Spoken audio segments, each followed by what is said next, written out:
So it's nice to see you again, Nate. How have you been? Doing pretty well, man. It's good to see you too. I was just telling your axe story that you told me the last time we hung out, Oh where yeah. you popped up the axe.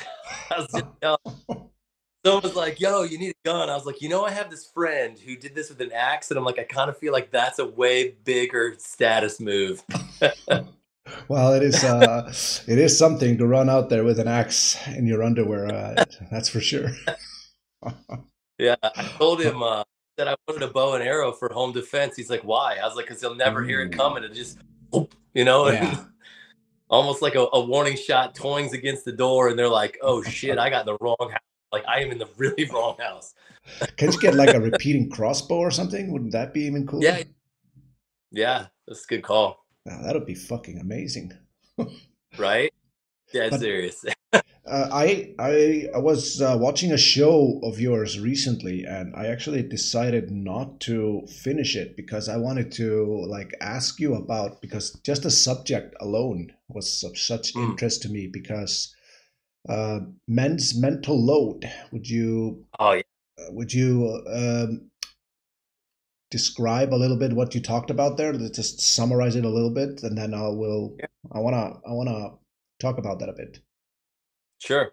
Well, a lot of it came from every single thing on that list actually came from thoughts I have been having, all the way down to the when was the last time I showered. I just started writing them off, and it was like, I think the biggest thing for me is that there's a lot of conversation on Instagram about a woman's mental load and how and I've got a couple people that I follow that I have to like take in like smaller doses Yeah. because sometimes I'll just be like either you're shitting all over your husband or he's a or he's worthless and that sucks too.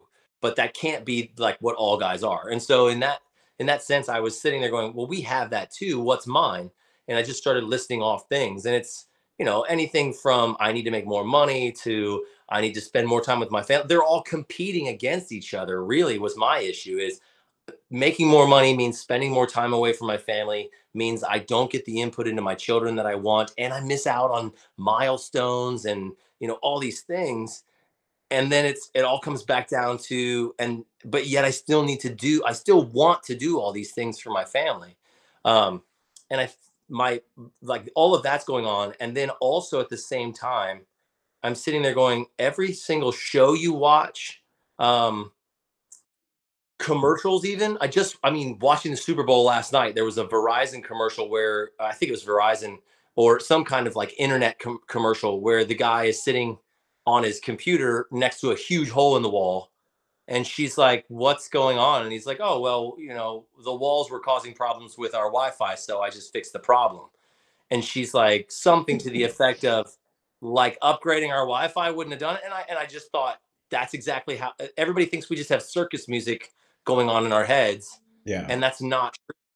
And honestly, I thought I can't be the only guy that thinks this way, so I just put it out there like I could really use people to talk to about that. I don't know about you guys, and dude, guys unloaded on the comment section of that post. Before I mean, it was before we nuts. go into the specifics of that, sorry to cut you off. I wanted to Nope. tell you that the reason I was so specifically interested in is not just personal, and I know guys that have this, but also the fact that in Iceland recently, surrounding Christmas, we have like this guy that's and his wife who are he's like the biggest male feminist in Iceland. He was they call it the third shift. Basically, it's all the and I know it sounds stupid, but bear with me here because people that go through university and gender ideology, there's no such thing as too stupid when it comes to some of the ideas that they come up with. Sorry to be so blunt, but Yeah. this is honestly my opinion. And they were actually suggesting that it's harder to be a wife with a husband than a single mother. Basically, that's that they literally said this and said that some women were saying that, and this was all about how useless men are and how big of heroes the women are. I'm not discounting the women, but what I am hitting on literally is how the men were treated. Basically, just they were advertised as garbage in that book. So I wanted to hear about some of the comments that you got, and maybe first get your thoughts on on a book like this. That it is infuriating. That's infuriating. And honestly, there's a side of me that goes, you know what, we did this to ourselves. A lot of guys try to stay boys. And so they don't want to have responsibility, but they want to have sex like men. And in doing so, they procreate. And now you have children that you're responsible for, but they still want to act like boys instead of rising up and being what we are meant to be, not just dads, but just men, like Yeah, men who, and I think about that in the sense of in the United States, I grew up thinking George Washington was probably 60, 70 when they fought the Revolutionary War. I didn't realize until I was way older that that dude was like 20 years old, 22. Like these guys were in wow. their 20s, were fighting for the freedom of my country. And and then you look at boys to, like my oldest son is almost 20, and I'm like, man, I would be, no offense to him, but for a lot of kids his age, I would be afraid to put the fate of our country in their hands, because they're so weak-minded that they can't, they honestly can't do any of this stuff because they've never been forced to. And different times, I totally get that. And I totally get that. So I think there's one side of it where we did it to ourselves, trying to run away from responsibility. Um, the other side of that is, I mean, how grossly underestimating of humanity can you be when you look at men and basically practically say they're worthless, um, to the effect of, and you know what, I love it that I can have this conversation with you. It's not part of my platform, although maybe it should become more of that way. Is I'm sitting here going, yeah, but if pushed to a physical battle to protect your stance, feminism needs men who are actual men to keep it intact. Because if you were to say, that's it, I'll fight you over it, you're going to lose. Because Yeah. the men who want to be chauvinists are usually guys that are strong enough to handle themselves and not afraid to do that. And the feminist movement needs men that are like that to even keep them safe. And that's ridiculous. So there's so much about that I mean, we can even go deeper if you want, but it's just all of that bothers me because it just discounts the whole humanness of an entire gender. And I'm a guy who's like, there's men and there's women. So you're taking 50% of the population and trying to say, well, those people are worthless, we'd be better off without them. Well, you know what, if you're better off without them and you try to do that, men who don't think like you would overtake you easily. And two, give it long enough, you won't have any people on the planet either. It's, we need them and they need us. So that's ridiculous. That's frustrating. I'm sure you had plenty to say about that. Oh yeah, yeah. I think my most watched episode was actually about when I picked this shit apart. To be honest, but I'm actually like I am of the mind that the hardest job in the world, if you want to do it well, is to be a parent. This is what I think because I realize there are jobs that are more physically demanding. But this is a job you have to be consistent at for years and years and years if you want to do a Yeah. good job. Being a parent and doing a shit job is very easy. And Mm-hmm. I grew up in a family, and all of my brothers they're sailors. They go out to sea, some for a month at a time. They've missed huge milestones in their kids' lives, and my dad was like that. He was often out for a month at a time. And what I believe in this, my mom was left to raise us pretty much. And I Mm-hmm. believe in this case, the woman actually has the harder job. Even if I'm not saying the other one is easy. I'm saying like, because I'm of the mind that mental load is worse than physical stress. Yeah. And, but I think people hugely underestimate the sacrifice of the other part because the man makes a huge sacrifice for this. Yeah, absolutely. Yeah. And the hard part there is, and I've had this conversation with my wife, it brought me to tears one time. She was frustrated about dealing with the kids. And I was away this was when I was doing a job where I was away for weeks at a time. And then I would come home for a couple weeks and go away for a couple weeks. And I remember saying, but you get to do this. Like I do what I do. And yes, I don't have them pretty much up my ass asking for stuff constantly. So I totally agree. The parent who is at home, in my opinion, does have the harder job. But to discount the fact that the other parent is doing something so that that parent can be at home to influence the children is grossly underestimated. And that can go both ways. I mean, if the woman has a better job that can do that and she's good at it, and they make that decision for the dad to stay home, awesome. But then he's going to carry the heavier load of the child rearing. It's just not, that's just not the commonplace, right? It's just a lot less common to see that. But so yeah. I also want to add to that part is that I would say that if you're just going to run statistics, that men are, generally speaking, obviously there are exceptions to everything, but generally speaking, Sure. if you look at marriage statistics in the US, women initiate like 75 or 80% of divorces, and a huge reason for those divorces is that the woman starts to feel, as she passes him, she doesn't want to be the one supporting the man. She no longer feels that he's her equal. I mean, I don't think a woman that doesn't look at a man as her equal can respect him to a degree. I did a poll that had a huge amount of answers in it, and almost every man answered that they would definitely want their woman to stay at home if she wanted to, while basically one woman chose that she would want the man to be at home, like if he wanted to. And so I think this is just how the sexes are different also. Like I would take pride in the fact if my woman didn't have to work, Yeah. No, I totally, I feel that. And most of the guys that I talk to, they feel that same way. I have some friends who are stay-at-home dads that I've connected to via Instagram and stuff like that. And it's great to hear their side of things. Yeah. But I will say that the majority of men want to be that provider and protector of their family in the way of bringing in. I don't know how they feel. I guess I've never asked. Like for my situation, if my wife makes more money than me and we're both doing it, I don't care. I'm like, make it, go for it. My mother made more money than my dad, so I come from that kind of dynamic. But so I don't really care about that. But I wouldn't be able to be one that only stayed at home. If that was Yeah. the only thing, I think I would probably go crazy, because I want to create things outside of just my own self and my own family. And so I think that I can totally understand that. I think that I don't think it's a gender role that we assign to women and men. I think that we have a tendency to fall into that just from a natural stance, just like boys have a tendency to want to like wrestle with their dad and fight. You don't see that very often with girls, and that's not a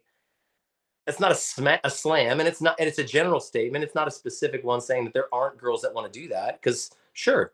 But when it comes down to it, there's a higher majority of boys that want to wrestle and fight and get into stuff like that than girls. And we're a lot less verbal when we're younger, so we may grunt and make noises.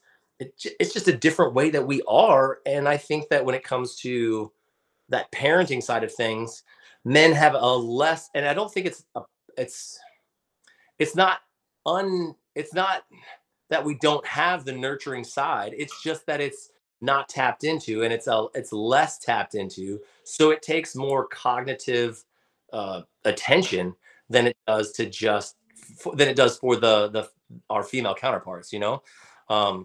That's just what I see. It doesn't mean it's specific spot on for everybody, but Yeah, obviously there are exceptions to everything, and then I would look at things like if both people are making the same amount of money, it would usually mean that both parents would be working a lot, and I would then my question always becomes, if you're dealing with the hardest job in the world, how are you going to do that part time as like 25% job? That raises a serious question as well, I would think. But I would also point out that you were saying about the natural roles of things. I mean, the Scandinavian countries have the highest equality rate in the world, and yet the gender roles are more defined here, like job-wise, than anywhere in Yeah. the world. Like we have the highest percentage of like caretaker jobs are women, and like it's the most split anywhere. So where you have the biggest amount of choice, you also have the highest. Like the most defined roles, like the stereotypical jobs are usually done by women and vice versa. Yeah. I mean, and I know I'd probably get flack for this. I don't really care. It's just a feeling I have. It's kind of like a preference. But, if we were in a position where we both worked and we had a guy that came to try and watch our kids, like a manny, it's a no for me almost automatically. And I know that that comes from the fact that I'm sitting here thinking I'm here to protect my kids, and the biggest perpetrators of all sorts of things are dudes. I'm like, yeah, no, you're not going to watch my kids. And well, as soon as I say that, people are like, well, what, like equality, equality. And I'm like, yeah, sure, that's fine. That's my preference. It's my preference as a dad, thinking my job is to protect my family, and that makes me feel not good, so I won't be doing that. You know what I mean? And it's like I think that there's a lot of guys that go, yeah, I feel that same way. Yeah, it's I have an even stranger stance on that because I worked as like a coach. I worked with kids of all ages. I worked as a kindergarten teacher. I haven't worked on as a babysitter really, but I've been at jobs where I have a lot of kids at my disposal, and I take Yeah, that extremely seriously. But even so, I still look at other guys and just I squint my eyes and like I don't I don't really trust anybody like fully until I get to know them. So, but still, I yeah, could not agree with you more. I would not. Why would I take a risk with my kids? I that's the one area I don't believe in taking any kind of risk ever. yeah, yeah. You can't take it back. That's the thing, Yeah. right? So I try to be socially acceptable, say, oh, well, he's a dude and he wants to watch kids, I should give him a shot. Well, in my world, I'm like, yeah, but the one time that I messed that up is the time that I messed them up really bad. And so it's like, yeah, I'm not taking that chance. Now, again, you're right. You got, I mean, in the US, there's plenty of instances of coaches doing stuff and that I've seen that. And it's like, yeah, well, in that instance, I'm like, I have never been in a place where I was like a travel ball player. I didn't do any of that. So I didn't, there was no like quote unquote opportunity for that to happen. And I just probably would follow suit with that. If there was travel ball, I would be in a position to go. Oh, it's same thing for like staying overnight. My wife and I are big. We're anti staying at other kids' houses, and I might know you, but that doesn't mean I know everything about you, and that's something you're going to conceal from me in order to be able to do things I don't want you to do to my kids. So it's like all of that just comes back to it. We just go, yeah, no, our kids will stay here. We don't need to have overnights and crap like that. It's too nerve wracking for me to be okay with that. And you probably feel the same way. Sometimes I feel crazy. I've had this conversation. How old's your oldest? My oldest at 25. Okay, so you can probably speak to this a little more. My oldest daughter is 17, and she is currently like saying, "I want Snapchat." And I'm like, yeah, I, I don't trust it. I can't give you all the reasons other than there's something that says to me, everything that Snapchat started out to be has me on high alert already. And I don't really care that all your friends are on there. I don't, it doesn't feel right. And my job is to protect you. So my answer is no. And she's so not happy with me. I mean, she is not happy, but it's funny because I sit there and go, I shoulder the responsibility of your protection, and I'll also shoulder the responsibility of your hatred for the fact that I'm protecting you. Like I'll take both because I'm strong enough to handle both. I'm not willing to give up your protection to save me from being hated by you for right now. And I don't know, that one's been spinning around in my head, and it's like I can't say yes to it. I get that, especially since Snapchat is one of the most abused social media platforms out there because of its nature. Yeah, So yeah, I understand that completely. I don't know. I don't even know what could be classified as more like. It seems like every time I hear about some pedo or someone like that, it's through Snapchat and not some other social media. So yeah, I understand that completely. And I Yeah. also like, just to the degree that I take like a job like this seriously, is I was watching over, I had a summer job a couple of years ago where I was watching, I think I had like 20, 25 kids at my disposal. It was through a summer, I ran a whole day. I was a supervisor.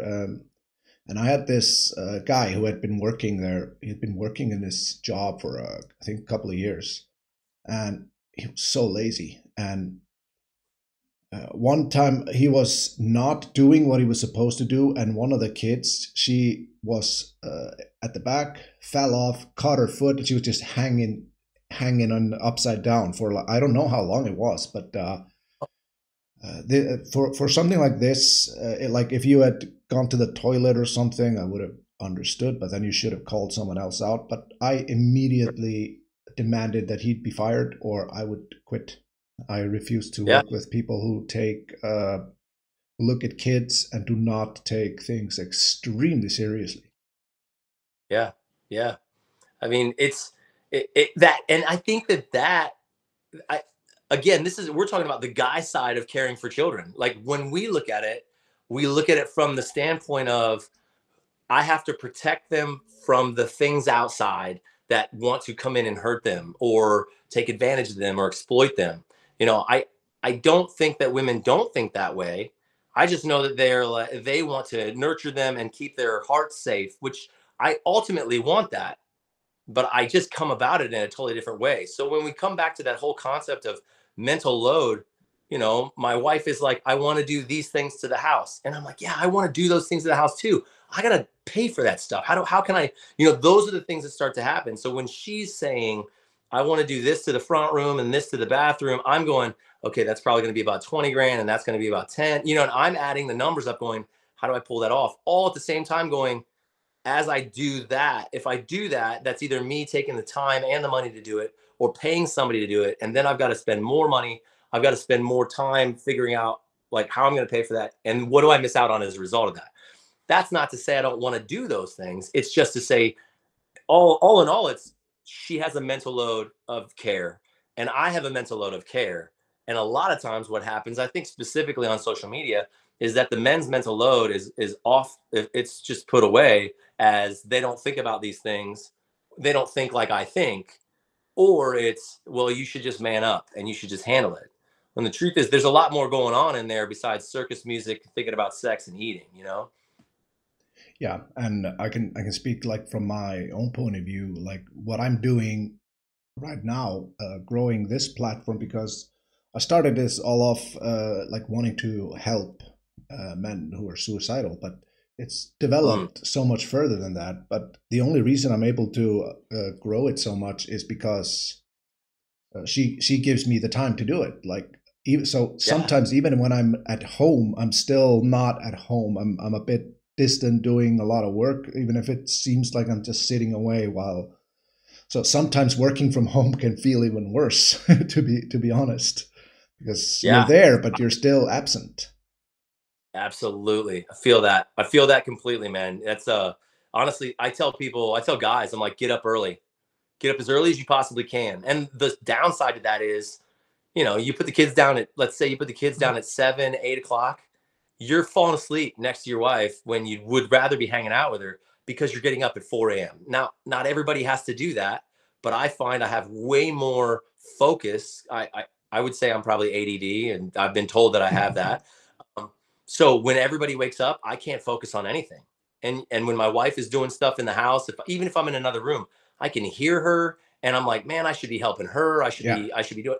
So I'm so with you right there, because even working from home feels like you're there, but you're not there, and the sad part is because you're physically there, that makes it almost worse. yeah, And exactly. almost, Yeah.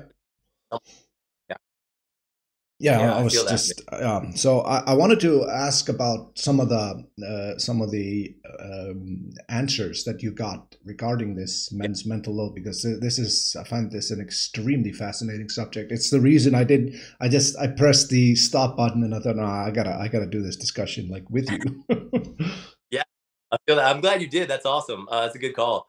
Well, the number one thing I got was like, dude, there were so many guys that came out of everywhere. It's almost like any guy that followed me was all of a sudden like, wait, you think this way? I'm not alone.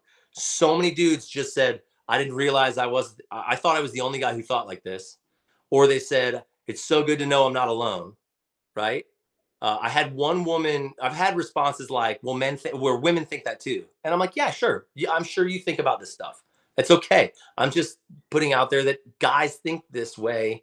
And this is the stuff that's in their head. When you think nothing is in there, understand this is what's in there. Yeah. And the truth is, when this reel runs in my head 50,000 times a day, you know, that they felt heard because I'm more of a wordsmith than most guys, so I'm able to put their feelings into words and almost like, here, use this reel and show your wife. Just let her know what's going on with you, you know? I had one woman early on in the comments say, do men really think like this? And dude, like, not in a bad way, but she got lit up. Most comments were in response to that question of, do men really think this way? She was the perfect example of, I think, how we assume women are thinking about us, and dudes just were like, yes, we think like this all the time. This is what's going on in my head 24 hours a day. If I'm asleep, I'm dreaming about it. That kind of stuff. It was pretty intense.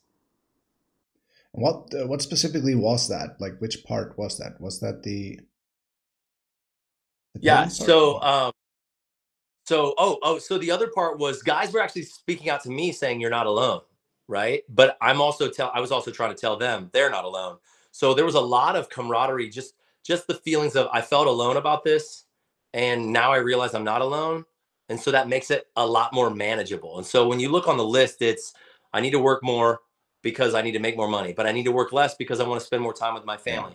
I really want my wife out on dates, but I also know that she's tired and I'm tired. I need to work out more. I need to eat healthy, but I need to relax about that. You know, it's the dichotomy of the thoughts. And dude, just every kind of comment saying, I feel this, came from so many guys. I think now there's a few thousand comments on there, and it's mostly guys saying, I feel this so much. It's so sad often with guys, men in general, that so many of them like don't connect with anybody or share these particular things with anybody. So basically, whenever something important comes up, they think they're alone in this. They think they're the only ones who think about it, and they're almost as if they're afraid of asking for help. Yeah. Would you do a lot of guys come to you asking for advice or stuff, or do you have time to handle that? Or I mean, I try to, as much as I can. Like, if people DM me, I'm trying to respond and make sure that I do what I can. And I've seen guys all over the board from that. I think that what it comes back down to, and some of the questions, I actually did a second reel to that, answering a question that a woman asked. She said, if this is the way they feel, why don't guys tell their partner? And my number one thing is that we feel like our job is to protect the people around us, and we cannot appear weak. And we see this statement of sharing our feelings and our emotions as weakness. And it's been touted like that. Like, the quintessential man in current state is the man who is like Batman, who doesn't have anybody, which isn't really true, because he has Alfred, he has Robin, and he has all these other people, right? Superman has his what is it, the Fortress of Solitude, and he's all by himself, and he's alone, the Lone Ranger, but the Lone Ranger had Tonto. We just have all of these examples of heroes being alone, that we assume that's what it takes, not asking for help, not asking questions, doing, like, pulling ourselves up by our bootstraps, and we see that as weakness. And I actually had multiple conversations, coming from a Christian background. There's a story in the Hebrew scriptures about David and Goliath is the guy I'm talking about. And he also wrote the Psalms, which are poems about his feelings. And a lot of them are this roller coaster ride of feelings. And I think that David is more of a quintessential man, this badass warrior. and this man who feels all of his emotions and shares them and expresses them. And so for me, I'm like, we have to stop thinking that sharing feelings and sharing emotions is weak. It is actually the willingness to share them and provide an open opportunity for other men to go, wait, I'm not the only one who feels that way. That shows that vulnerability is actually strength. And it creates more strength because it creates a brotherhood of men going, oh, wait, I'm not alone. I can do this, or we can do this, you know?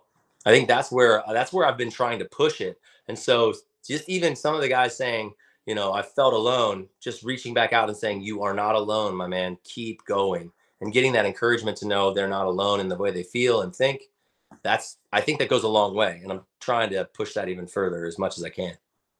I think it also makes the thing is, when you look at it from a certain point of view, men are not the only ones who do this, because when you look at, if you take an example, single mothers, when they see, I can guarantee you that single mothers have just as much toxic masculinity in them when it comes to this over the people they are protecting, their kids. They don't go to their kids for solutions to their problem, not because they don't trust them.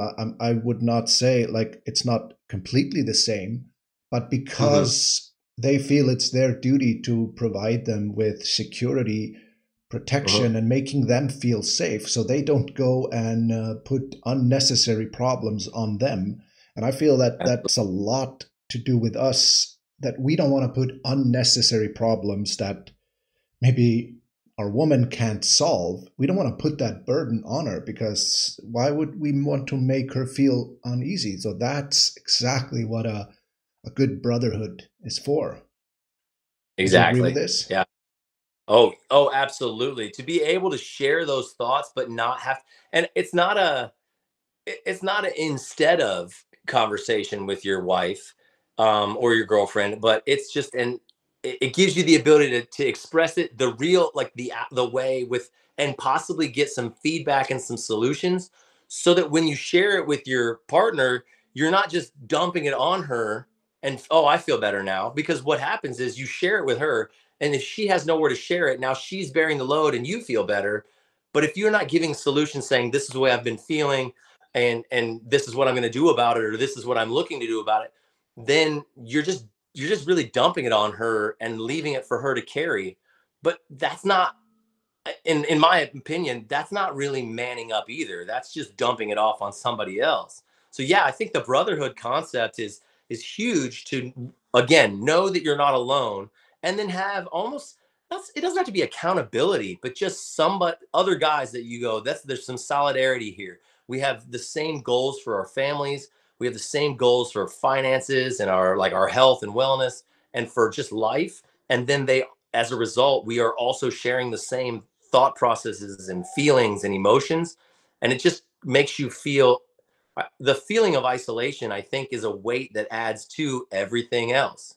And so when you don't feel isolated, you at least know, you know what, I got three brothers that are going through the same shit and thinking the same thing. I know I can talk to them about it. They're going to feel what I feel, and they're going to understand my expressions of this. And then I can go to my wife with solutions as well, not just problems.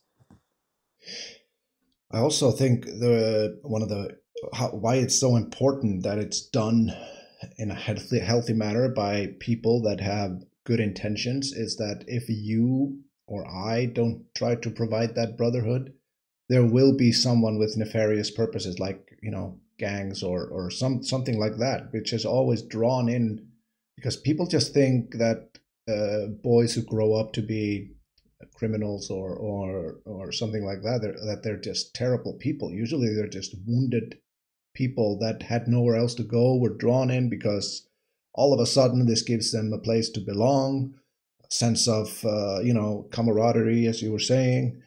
And Yeah. all of a sudden someone's listening to them, then they matter, even if that's through something terrible. That bonding, the desire to bond with other people is so strong that you're willing to go to this ugly place to do it. That's why it's so important that Yeah. we provide a healthy one for it. Dude, while you were saying that, I couldn't agree more. And while you were saying that, I'm thinking to myself, you've got you've got guys who get into a gang and they'll fight and hurt other people and do all that, or they could join a fight gym and actually fight, learn how to do that, how to protect themselves, and feel a confidence in themselves, building that same camaraderie towards a goal of actual, like, taking fights and and going down that, whether it be MMA route or boxing, but becoming something in the fight world, and yet not having to be part of gangs and not having to go down this nefarious role. Instead they're literally doing the same kinds of things, even to the physical altercations, but it's in a cage or it's in a ring, and they're utilizing that to become something better and train their mind, as opposed to devolve into the more animalistic style humans that you see just out on the streets hurting other people. It's also fascinating how deep this instinct goes, because I did something. I've done it in most of the places where I've been, where I've been a teacher, or it's not called a teacher, it's called like a guide, or something. I don't know the exact English word for it, where you're not a fully licensed teacher but you're working as one, or you're a Yeah. counselor working as I was a supervisor.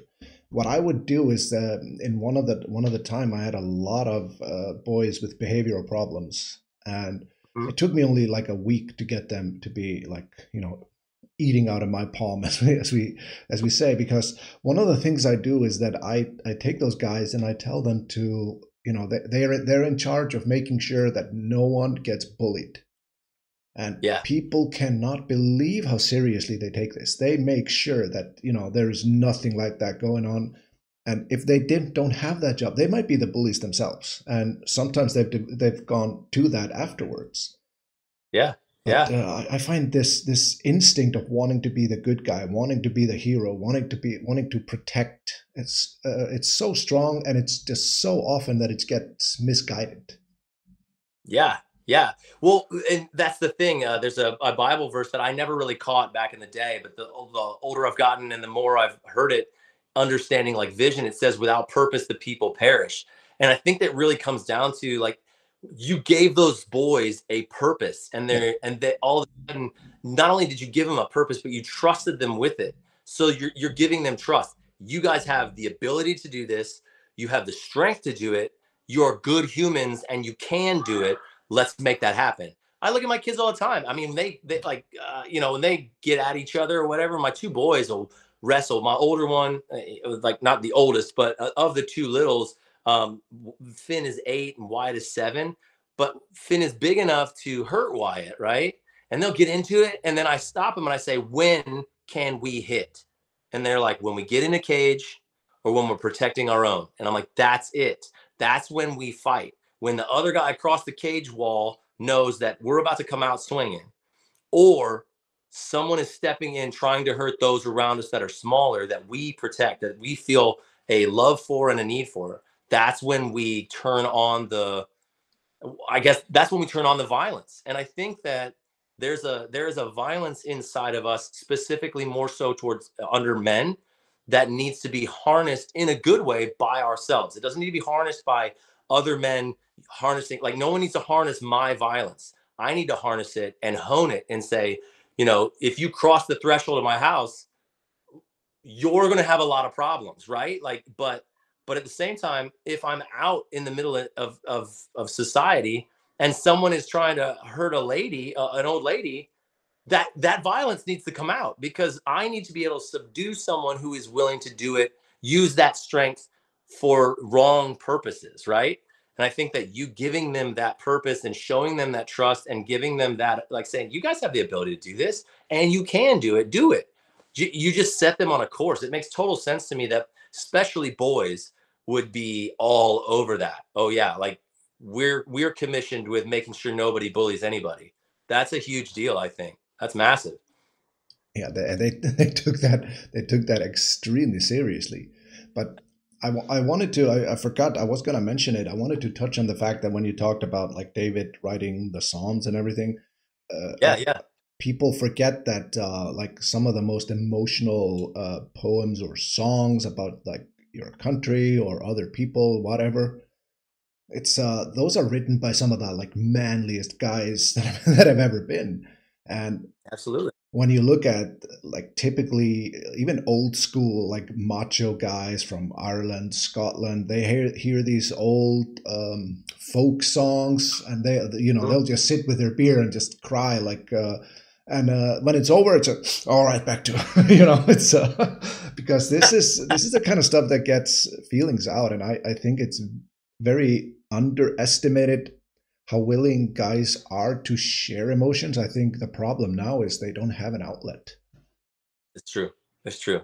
They do get beat down pretty hard on it on social media, and I would say that's a lot more towards, like a great example is the Super Bowl was last night in the U.S. and Travis Kelce's been in the news a lot, specifically because of him and Taylor Swift. He's also one of the best players in the league, so he should have that kind of limelight. But he bumped Andy Reid, his coach. Like, he hit him pretty hard and knocked him off balance. And people are like, "Oh, watch out, Taylor." They're saying that now, and even Andy Reid is saying, "Dude, he caught me off guard, but this is what we need. We need that kind of intensity. We're in the Super Bowl. You need to be hyping your boys up and ready to go and ready to like in the arena to fight. That's the whole purpose of it.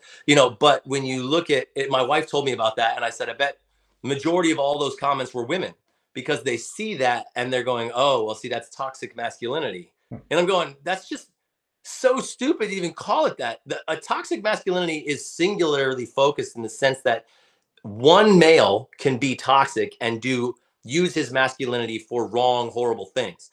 That would be toxic. Toxic masculinity is stupid when it comes to trying to blanket statement men just because we're like filled with testosterone and have aggression. That is, there's good things that come from that when we harness that. And on the same side, there's a lot of emotion coming out, even in that like Travis Kelce, Andy Reid bump. There's a lot of emotion that both of them are sharing on the same team with the same purpose that gets missed. Whereas most guys are like, "No, that makes total sense."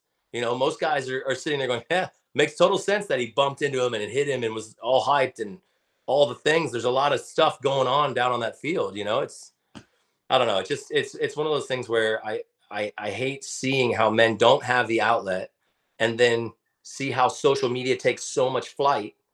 And the hard part about that is that's not really the way that men interact. It's more of how women interact, or femininity interacts. And that's not a bad thing. It's just, again, generalization. Men tend to like unite shoulder to shoulder and then talk, and women tend to talk and unite. And so you need men need a common goal, and then they start to share. And social media doesn't really give you that. You have to create the space for men to feel like they are united in a common goal, even if that's a group of dudes that live across the world from each other like you and I. But we are united in the common goal of helping men become stronger, better, faster, smarter, becoming better at the things they are, or that make them men, and then to use that to become better husbands, better fathers. That's what unites guys like you and I. We have that common purpose.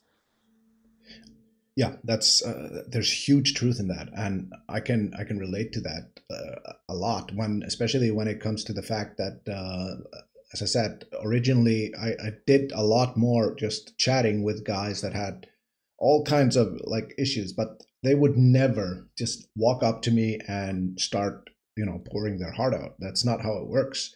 They would just start Right. sending what's up, and then we are chatting, then you can feel that they're slowly like, okay, I'm going to let this out, see what I get. And they are going to check if they can relate to you, if you can relate to them, and if you're trustworthy. So that's Yeah. that's why it's so a lot of people like, I'm gonna say this, like feminine men or male feminists Mhm. or women as well, often find it so odd that guys just don't share everything just with them immediately.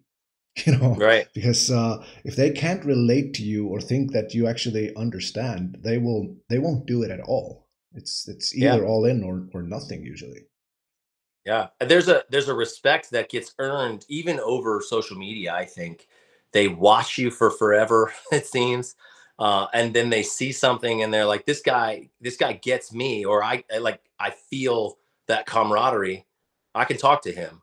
And then when you share, like when I shared that, I think guys came out of the woodwork because it was a vulnerable moment. I was willing to show that and say, this is the stuff that's on my mind. We're not just sitting here with circus music, and guys are going, yeah, that's me, that's me. And I think that that's what it takes.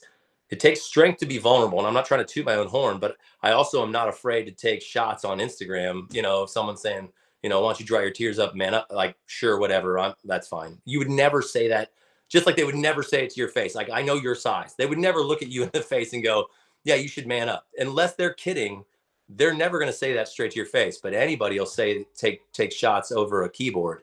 And so I was just like, you know what? I just decided a long time ago, I'll take those shots because it's worth getting out. It's got to get out.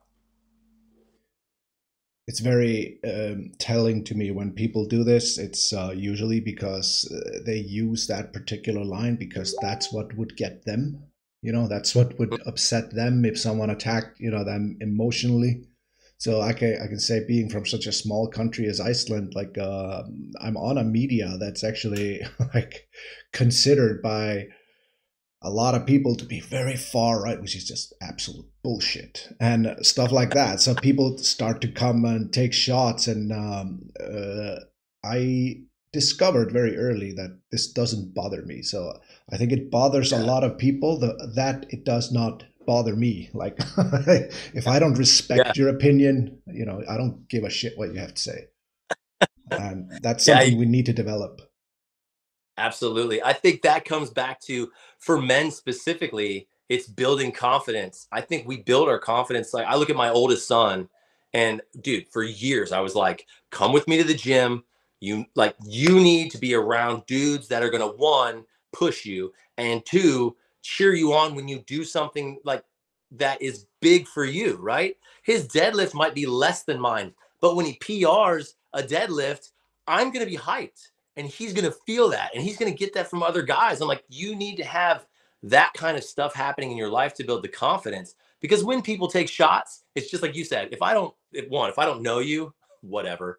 If I don't respect you, whatever. Like, it doesn't matter. Like, that stuff falls right off, because what do you have in my life that makes me care at that point?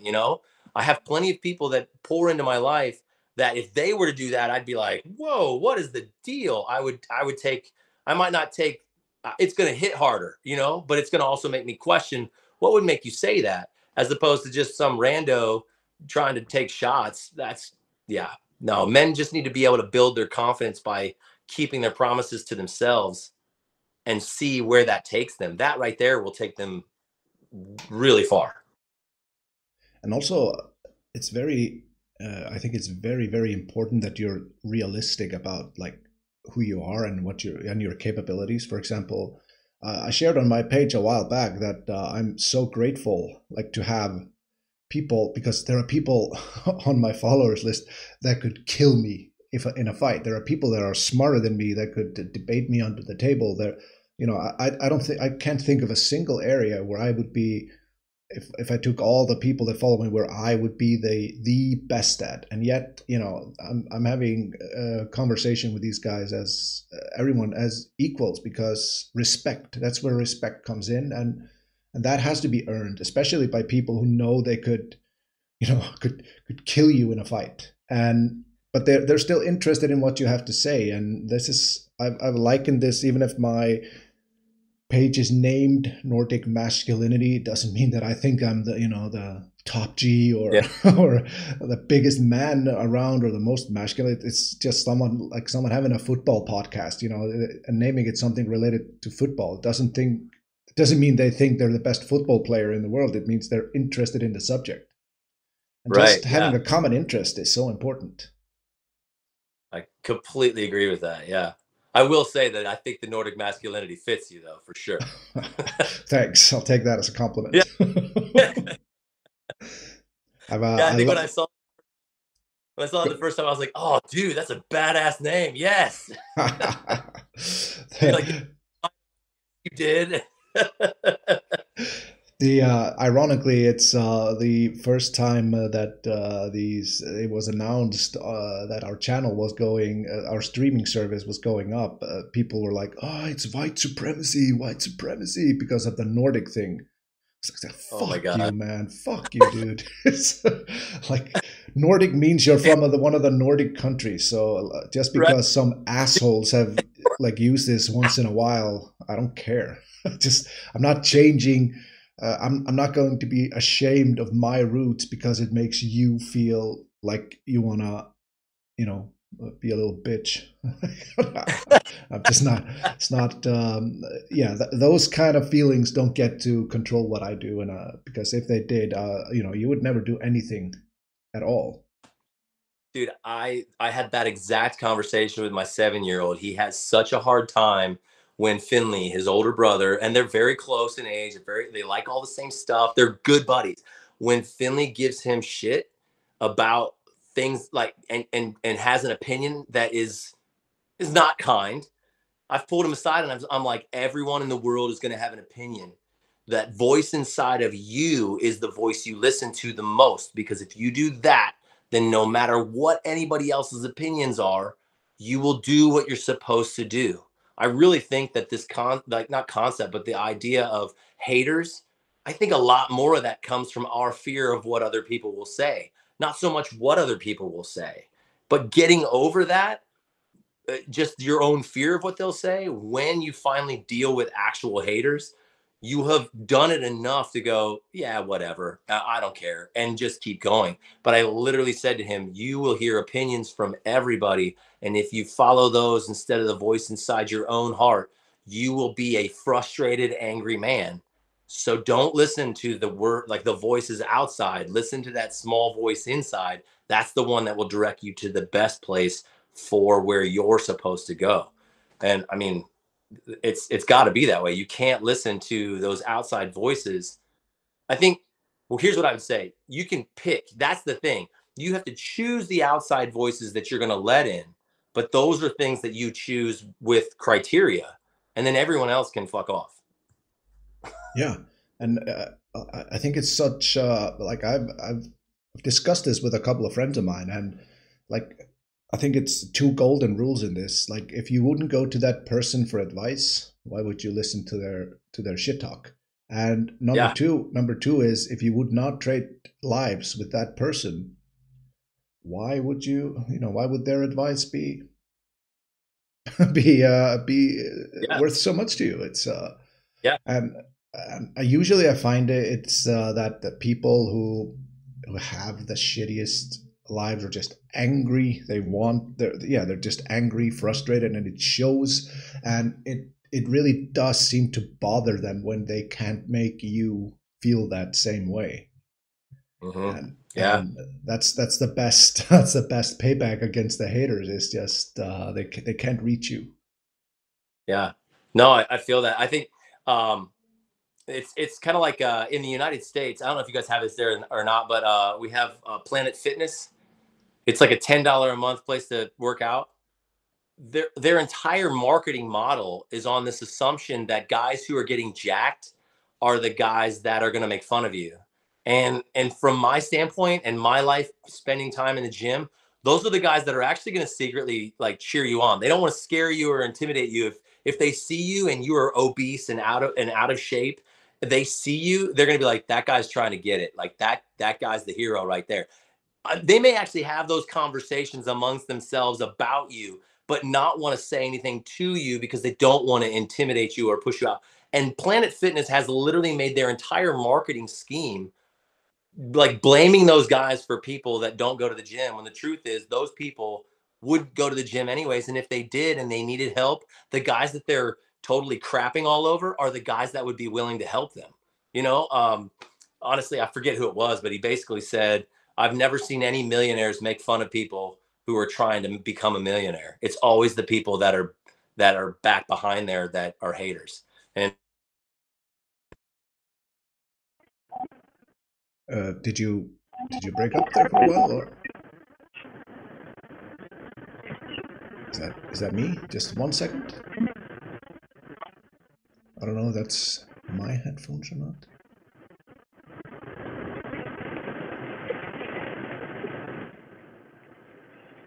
One moment. I think you can probably hear me, but no, yeah.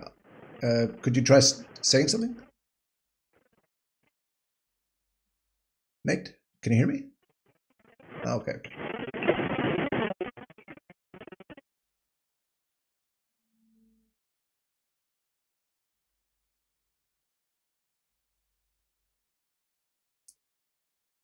Can you hear me? I got you. Okay, there we are. Yeah, audio's back on. All right. Well, that's weird. Technical problems happen, but this is so true. And the most helpful guys at the gym are the biggest ones. And they're like, most of them are also like just giant teddy bears. And if there were 100 huge men, muscular men, and you would walk in asking for help, they would probably fight each other over who was to be the first that gets to help you. Yeah. And yeah. I told my oldest is started to try to go to like a bro gym, and he's nervous about it. And I keep saying to him, I'm like, dude, just go up to the biggest guy in the room and be like, hey man, I think you need to spend more time in here. And just like play, like just joke, and he'll laugh. And then he'll be like, man, what are you doing here? And he'll make fun of you. And then you're in. Just go do that. Like stop being so afraid that these people are further along in their journey than you are in yours. That there's a huge and again, it comes back to, you build camaraderie. We build camaraderie through joking and having conversations and the common purpose. You're at the gym for the same reason they're at the gym. They're just further down the road than you are, and that's okay. That's the beautiful part, is that those guys get there and they go, well, I remember when so and so helped me when I was a scrawny punk, or I was a fat dude, whatever it is. Like, they're going to remember that and they're going to pass that on. It just I think there's so much to be said about that.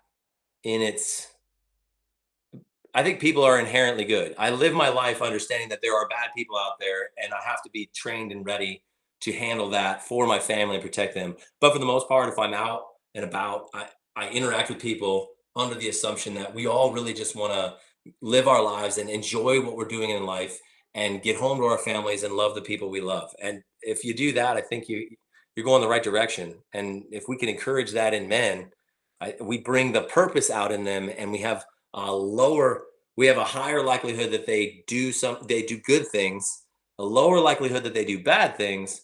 And we also can start curtailing, kind of what you were talking about earlier on, maybe even before we started recording, but the ability to help keep men from going down a path of self-destruction, and even suicide at that point, because we've helped them find purpose and of community altogether. It's so well said about the purpose thing. That's you will find that so many guys that are actually having issues are the ones that have lost their purpose or trying to find it. And yeah, I wanted to fire in a couple of things before we wrap this up. It's been an awesome hour, and I'd rather do this again and and everything. But absolutely. I wanted to fire in two things, and the advice, if your son, you could share this with your son, because if I can go back to the gym after this, then he for sure can, because I'm a pretty big dude, and I was in the world. It's called World Class, the gym in Iceland, biggest gym in Iceland.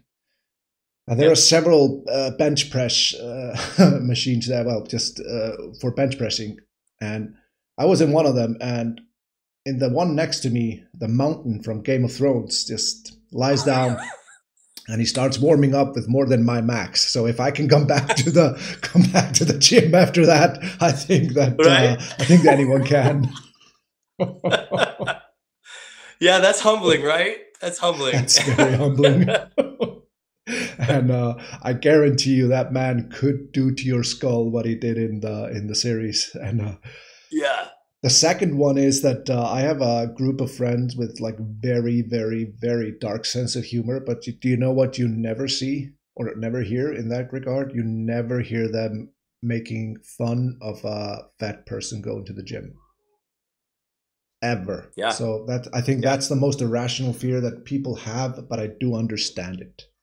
Yeah, totally. I mean, they're judging themselves, and they just assume everyone else is judging them the same way and with the same harshness that they're judging themselves. And the truth is, dude, I see like there's a trail by us, and man, I see people at the beginning of the year or the beginning of the summer, and they are overweight and they're running. I mean, there's a part of me that's like, dude, if you really want to lose weight, lift heavy weights. But at the same time, you're trying something, and they're running, and all I want to do is yell out the window, like, keep going, man, you got this. I just want to cheer them on from the sidelines because you're doing what it takes to change your life. That's huge. It's huge. I think people are their own worst enemies, and they think other people, as you said, judge them because they judge themselves. And I think this applies to scrawny guys as well. If you're really, really skinny, that's you probably have that same feeling, but nobody's judging you if you're in the gym putting in the work. And it's the same in life, really. Nobody is judging you if you're out there trying, I think. Yeah.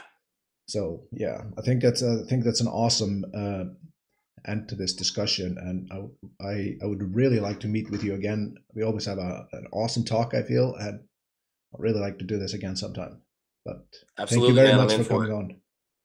Absolutely. Thanks, man. Thank you. Bye-bye. See ya.